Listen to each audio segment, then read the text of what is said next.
berbagi untuk negeri, guru penggerak majukan pendidikan.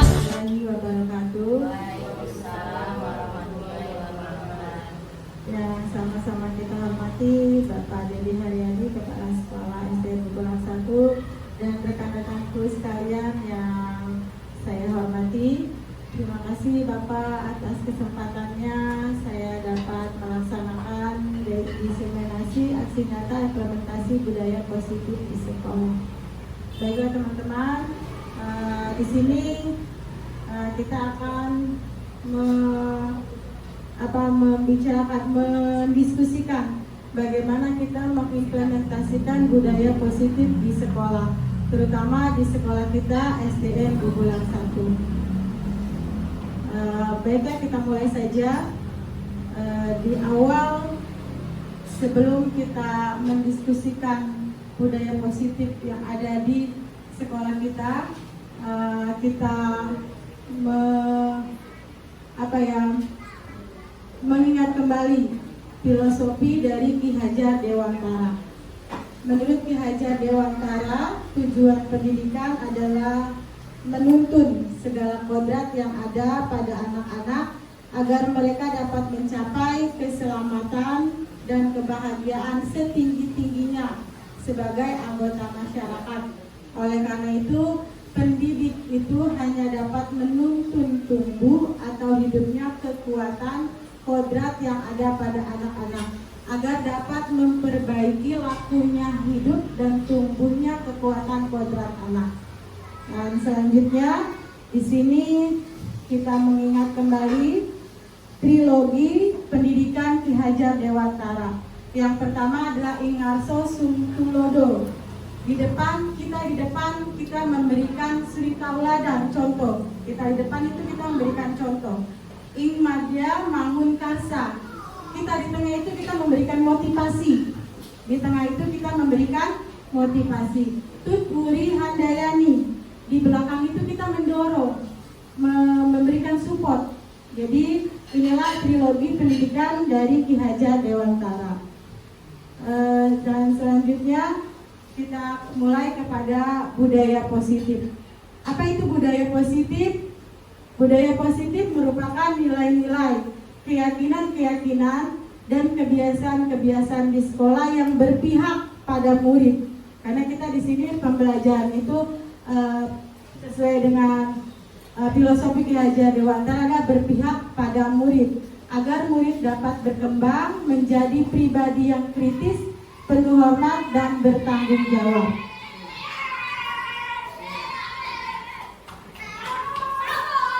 Menciptakan budaya positif dengan kegiatan. Kegiatan apa? Disiplin merupakan kunci kesuksesan seseorang sesuai dengan pendapat Ki Hajar Dewantara. Di mana ada kemerdekaan, disitulah harus ada disiplin yang kuat.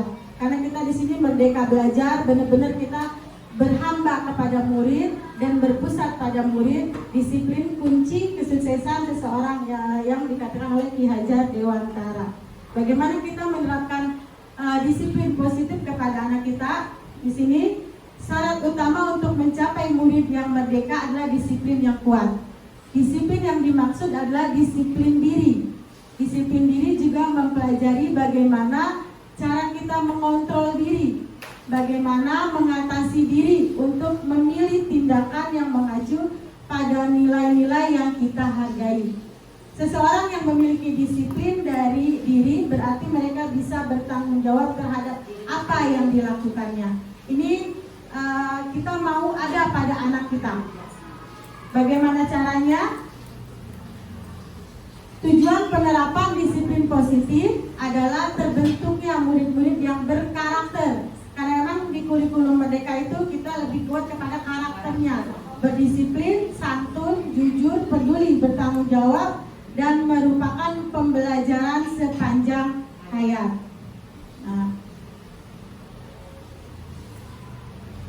Nah ini Bapak Ibu, jadi salah satu untuk menciptakan atau untuk menumbuhkan disiplin kepada anak yaitu membuat keyakinan kelas. keyakinan kelas. Ada yang sudah tahu apa itu keyakinan kelas, Bapak Ibu? Belum. Kesepakatan. Ya, bisa kesepakatan kelas. Bisa apalagi? Ya, tata tertib, ya boleh. Apalagi?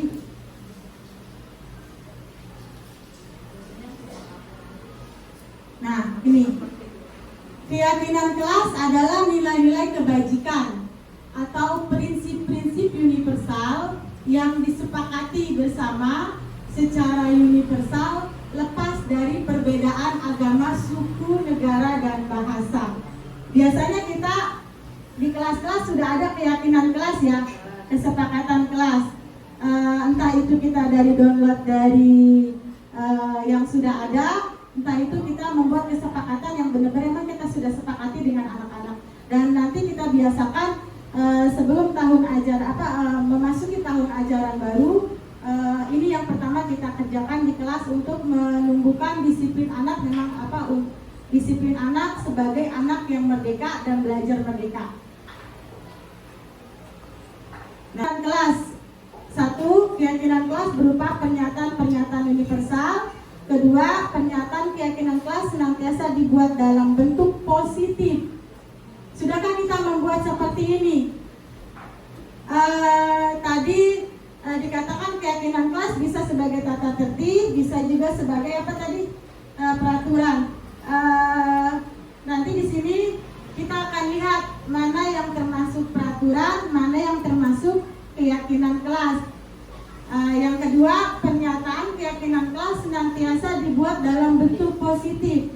Yang ketiga, keyakinan kelas hendaknya tidak terlalu banyak sehingga mudah diingat dan dipahami oleh semua warga kelas. Yang keempat, keyakinan kelas sebagai sesuatu yang dapat diterapkan di lingkungan tersebut. Semua warga kelas hendaknya ikut berkontribusi dalam pembuatan keyakinan kelas lewat kegiatan curah pendapat. Dan yang keenam, bersedia meninjau kembali keyakinan kelas dari waktu ke waktu. Jadi keyakinan kelas dari tahun ke tahun ini kita tinjau kembali keyakinan kelas yang tahun kemarin.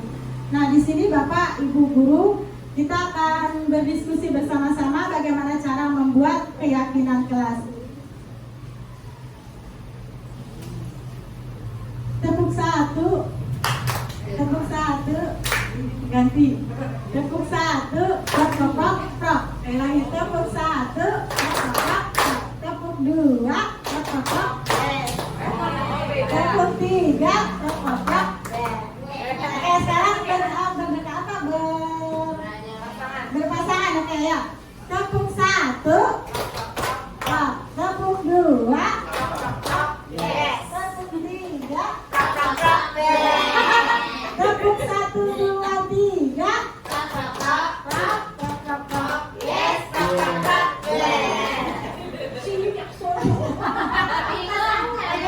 Kita lanjut. Jadi Bapak Ibu, saya akan membagikan, ini ada kertas warna. Kita belajar cara membuat keyakinan kelas. Kita harus tahu mana yang dimaksud dengan keyakinan kelas, mana yang dimaksud dengan peraturan kelas. Keyakinan kelas itu biasakan pernyataan keyakinan yang dalam bentuk positif. Bentuk positif itu apa sih Bu, Bapak?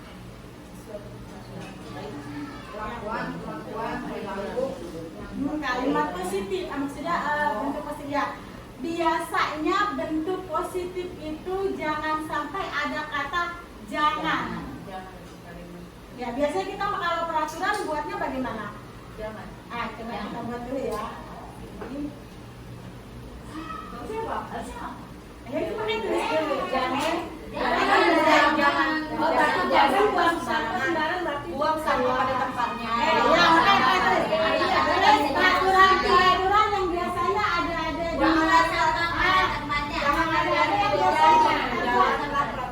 jangan membuang sampah, jangan apa gitu. Pokoknya tulis jangan hilangin.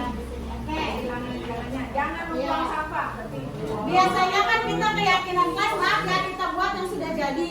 Nanti kita buat ke anak tuh, anak mencari sendiri. Biasanya kan anak-anak kata-katanya banyak tuh. Kita tampung semuanya. Dari kata-kata anak itu, nanti kita buat kalimat yang positifnya tuh jadi bagaimana. gitu. Nanti kalau udah anak kuat itu harus dikerjakan, harus ditaati karena memang udah kesepakatan kelasnya. Biasanya kalau kelas 1, kelas 2 kan memang masih sulit untuk anak berdiskusi ya Bapak Ibu. Jadi nanti kalau bisa setiap tahun ajaran baru kita kan ada pertemuan wali murid ya Bapak ya. Nah itu nanti kita isi dengan kesepakatan kelas untuk kelas 1. Jadi nanti orang tua pun bisa memantau, ibu ini kan keyakinan kelas yang sudah kita buat ini kelas kita, anak ibu seperti ini, seperti ini. Jadi dari situlah akan tercipta disiplin yang kuat buat anak. Nah jadi nggak apa ya, jangan hanya lisan.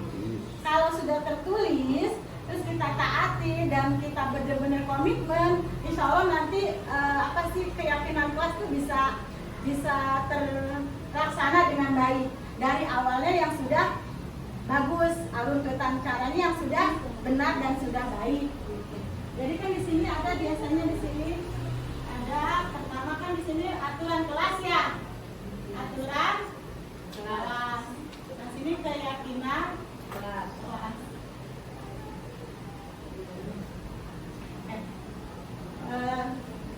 Tulis kayak peraturan kelasnya aja dulu. Di situ. Apa aja nggak apa-apa. Jangan membuang sampah sembarangan, tidak boleh. Ini berapa banyak tuh? Satu aja. Dari situ. Tadi kata jangan pakai kata jangan. Pokoknya ini mah apa aja tulis aja dulu nanti kita buat mana yang masuk keyakinan kelas dan itu mana tulis. Oh ya Bu. Ada. Apa? Ya tulisnya ya. Apa? Nggak bisa keluar. Nih. Belum tuh variasi. Jangan nyontek. Nggak rapi Pak. Udah nyontek kok di Google.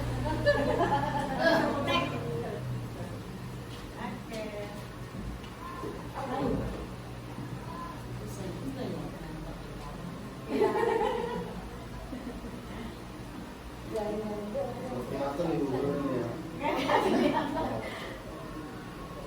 Ada ya, ada semua.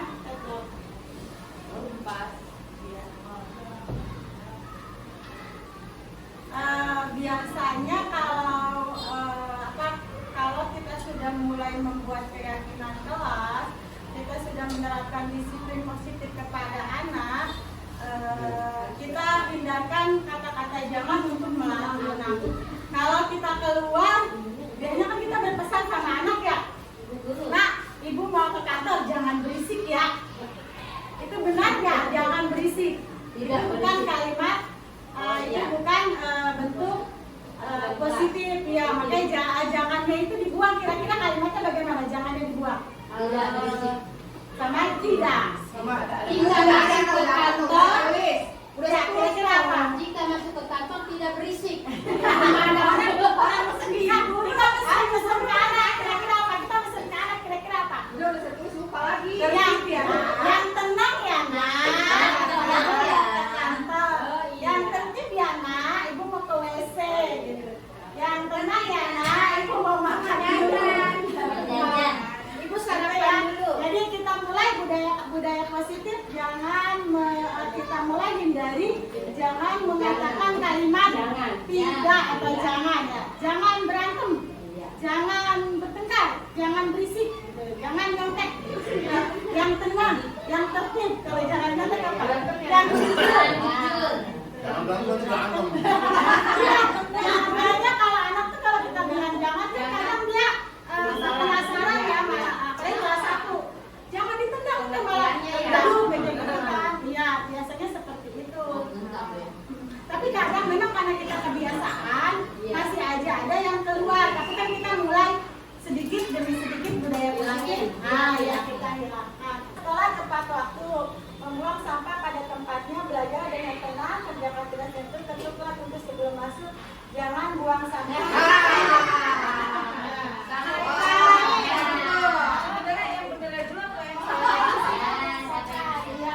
Datang tepat waktu. Berarti di sini keyakinan kelas. Datang tepat waktu. Jangan buang sampah di kelas.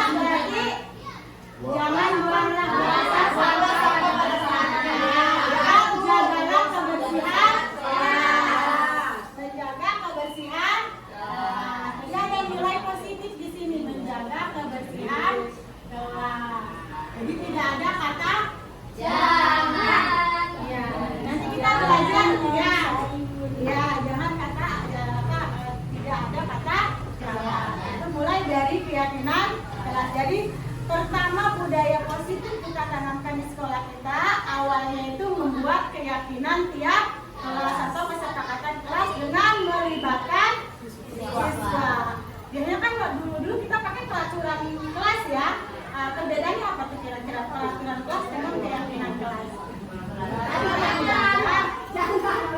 Kalau peraturan kelas, kira-kira perbedaannya apa tuh dengan keyakinan kelas? Kalau dulu kan kita kan peraturan kelas.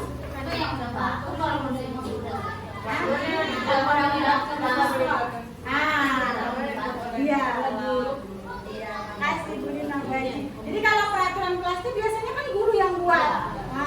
Jadi tidak melibatkan siswa. Tapi kalau keyakinan kesepakatan kelas itu dengan melibatkan siswa. Kita melibatkan siswa dengan berdiskusi bersama-sama. Kita tepatkan, kita tentukan mana yang kita sepakati dan itu harus ditaati. Kalau dia melanggar, perlu kita tegur. Bagaimana cara menegurnya? Ini dia.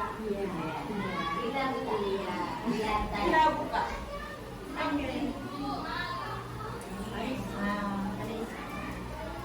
Bagaimana cara kita menegurnya? Tepuk satu.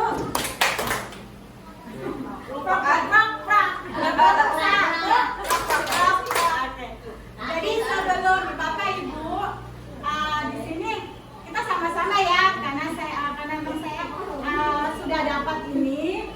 Jadi dalam menegur anak ketika dia melanggar suatu keyakinan kelas ataupun peraturan di sekolah, kita lihat dari kebutuhan dasar pada manusia peserta didik. Kebutuhan dasar manusia peserta didik, kita harus memahami kebutuhan dasar manusia atau kebutuhan peserta didik. Di sini untuk membangun budaya sekolah yang positif dengan lingkungan yang aman dan menumbuh peserta didik menjadi pribadi yang berdaya, seimbang dan bahagia, salah satu upaya yang dapat dilakukan guru adalah memahami kebutuhan dasar yang mendasari perilaku peserta didik. Apa saja itu kebutuhannya? Nah, di sini yang pertama ada 5 kebutuhan dasar manusia atau peserta didik yang harus kita penuhi.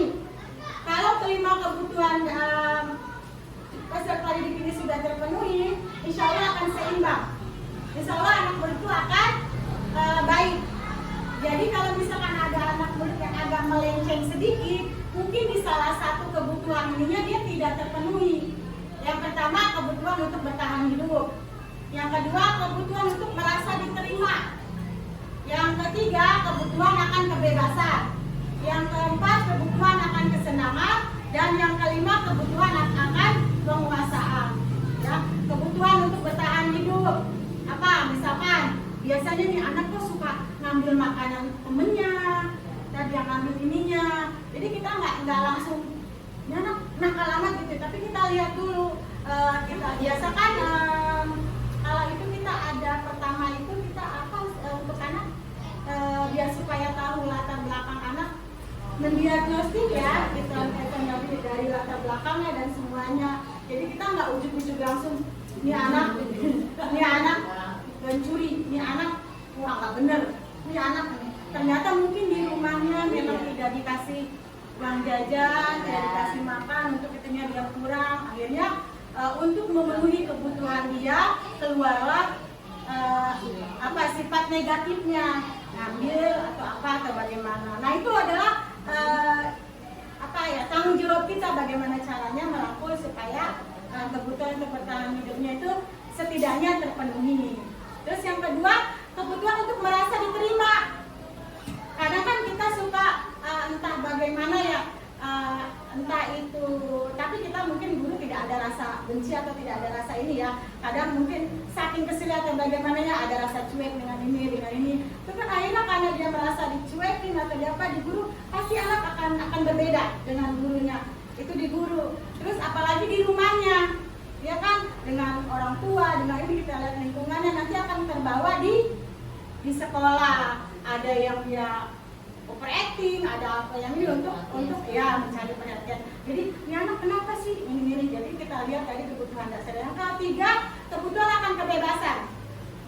biasanya kalau belajar kita, nah di sini kan anak ibu orang saya pengen di luar gitu ya, saya pengen belajar di luar, itu juga kan termasuk apa, kebebasan untuk kebebasan. Anak-anak mau belajar di mana? Ayo hari ini misalkan, Bu mau di luar aja, ayo keliling, ayo nggak apa-apa, tapi sesuaikan dengan kondisionalnya. Jadi kebutuhan akan kebebasan juga termasuk dari kebutuhan dasar. Dia tidak akan merasa bebas. Kalau dia tidak merasa bebas, akan apa? Keluar energi negatifnya. Entah dia itu bercanda, entah dia itu songgel, pokoknya dia akan merusak suasana. Dan yang kelima, kebutuhan akan kesenangan, keempat akan kesenangan ya. Sama itu juga dia merasa senang. Biasanya kita kan kalau di akhir pembelajaran atau di awal pembelajaran itu biasa kan kita menyapa apa kabarnya, bagaimana perasaannya, gitu kan. Kadang ada anak yang diem, kadang anak yang aktif, kadang anak yang apa sih yang bisa menjawab kita, maksudnya timbal balik itu ditanya langsung jawab dan sebagainya. Itu kebutuhan kesenangannya tidak terpenuhi, nanti sifat negatifnya juga akan keluar untuk memenuhi kebutuhannya itu. Dan yang kelima, kebutuhan akan penguasaan. Sama itu juga penguasaan itu akan merasa dia apa ya, merasa oh ini saya gitu, puas dengan. Biasanya kan kalau ada anak yang kira-kira bisa, pintar, kita selalu memberikan apa? Kalau misalkan anak reward atau apa? Yang paling gampangnya sekali di kelas. Ujian penguatan ya. Bagus nak, ini kak, itu kan kebutuhan akan penguasaan. Itu akan menumbuhkan aura positifnya lagi gitu ya. Oke, lanjut. Nah, di sini tadi yang pertama dijelaskan, bila anak melanggar suatu aturan kayak keyakinan kelas atau peraturan di sekolah, jadi kita nggak langsung menegur atau langsung memvonisnya, wah ini anak nggak benar. Nah di sini adalah kita guru, di sini guru sebagai posisi kontrol guru, seorang guru mampu meletakkan posisinya pada saat peserta didik melanggar kesepakatan atau keyakinan kelas yang sudah ditetapkan.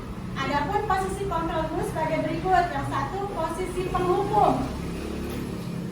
Dampak pada peserta didik akan berontak dan melawan, jadi langsung dihukum.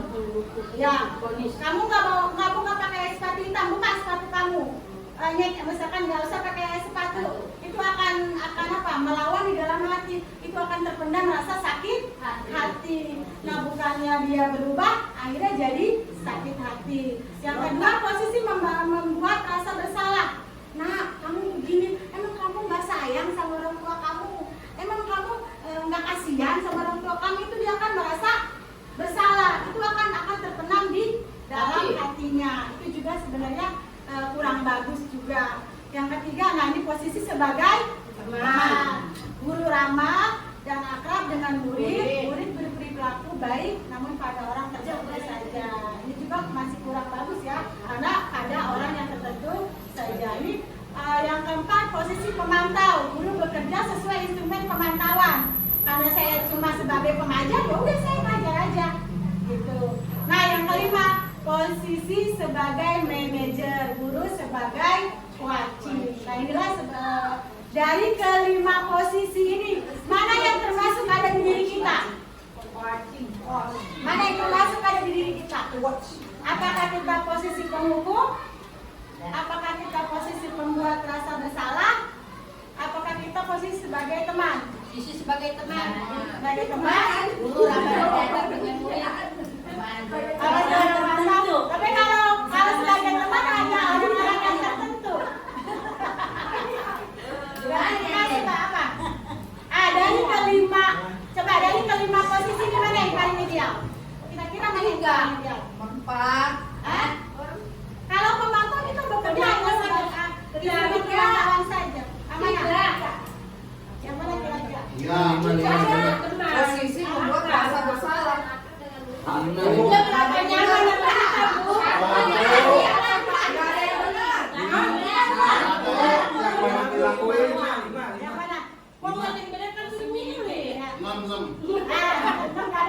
Kurang harus begitu pada teman. Nah, 5 katanya. Nah, posisi yang Tempatnya. kelima, posisi manajer kita sebagai wajib, kita tegur dengan baik. Nanti ada ya udah pas. Ya, ini 5 Umi. Ya. Oh, pokoknya 3 deh. Cepet Beda ya. sama ada tidak apa. Ya, kita kan mau melangkah ke yang lebih baik. Nanti insya Allah mudah-mudahan kita ada pada posisi yang kelima. Uang tuh yang ketiga tuh. Nah, ini Ada itu mah. ya, saya menegur anak yang melanggar peraturan keyakinan kelas atau peraturan sekolah. Ini segitiga restitusi. Nah, kegiatan segitiga restitusi ini biasanya dilakukan oleh kita sebagai yang tadi itu, yang 5 tadi, sebagai manajer. Coach. Segitiga restitusi sebagai salah satu cara menanamkan disiplin positif pada murid sebagai bagian dari budaya positif di sekolah. Restitusi dalam membimbing murid berdisiplin positif agar menjadi murid merdeka sehingga sikap reflektif dan kritis penerapan disiplin positif di lingkungan sekolahnya. Nah ini kalau kita sebagai manajer, jadi segitiga restitusi terdiri dari yang satu menstabilkan identitas. Biasanya kita tanyakan ya, kalau ada anak yang pakai seragam yang lengkap, kenapa kamu nggak pakai seragam lengkap? Terus kalau kamu pakai seragam lengkap itu bagaimana? Kesalahan nanti dia akan mengungkapkan kesalahan dia sendiri. Oh iya Bu, saya begini nggak mesti kamu salah begini nak, kamu salah, tapi dia sadar sendiri kesalahan dia itu apa gitu. Ini maksudnya menstabilkan identitas. Terus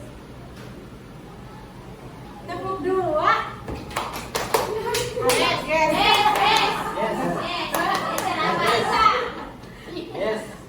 Yang kedua, validasi tindakan yang salah. Jadi kalau dia sudah tahu mengungkapkan salah saya ini begini Bu, nah terus kenapa kamu melakukan itu? Kalau udah salah kenapa dilakukan gitu kan? Terus senang apa enggak dia melakukan kesalahan itu gitu kan? Tapi kita memberikan pernyataan kalau itu tidak bagus buat dirinya walaupun senang kamu rasakan. Nah ini menanyakan keyakinan kelas. Nah ini tujuan keyakinan kelas yang kita sudah buat dari peraturan yang tadi dia langgar. Dengan kita pertama menstabilkan identitasnya, maksudnya dia mengetahui kesalahan yang dia buat, terus kita memberikan pernyataan kalau itu tidak baik dengan dirinya. Nah kita kembalikan lagi dari yang kamu langgar ini di keyakinan kelas, mana yang kamu langgar? Keyakinan kelas itu buatan siapa? Siapa yang melakukan? Gitu kan? Akhirnya nanti akan sadar sendiri. Gitu, sampai sini ada yang mau tanya? Jadi Ibu Bapak, intinya bahasan kali ini adalah kita mencoba menerapkan disiplin positif di sekolah kita. Langkah pertama adalah yang pertama di tahun ajaran awal itu kita membuat keyakinan kelas dengan melibatkan semua siswa. Jadi semua siswa ikut serta dalam membuat keyakinan atau kesepakatan kelas. Tepuk 3.